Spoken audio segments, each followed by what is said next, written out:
Hello guys, welcome to my channel. So in this video tutorial I'm going to show you how we can subtract two shapes in Canva. So let me start with the video. Okay guys, so here we are on Canva. So let me take one blank canvas. Okay, so just take presentation only. So here for shape we need to go in elements and search for shapes.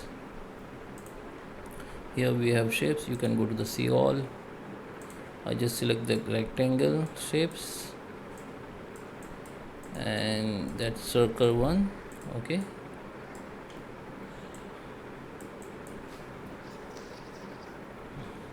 okay, so now we have to that shapes.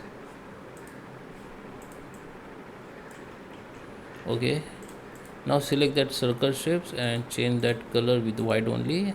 This should be same color as your background color, so our background color is white, so I have changed the circle color is white. So now just keep on the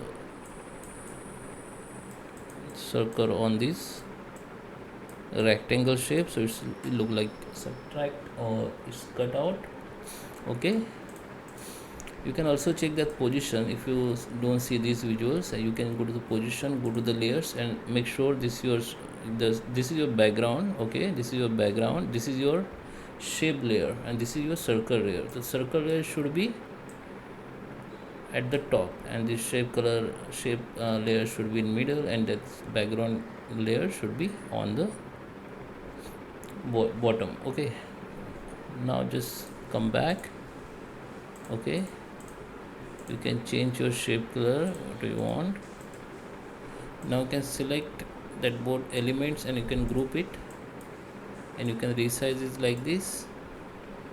Okay, now go to the share, go to the see all and copy the clipboard.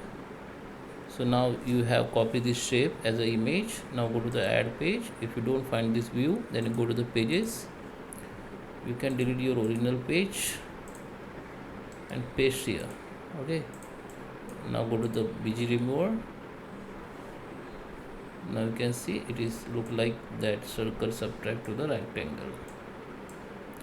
So I hope you like this video. Please subscribe me. Thank you for watching.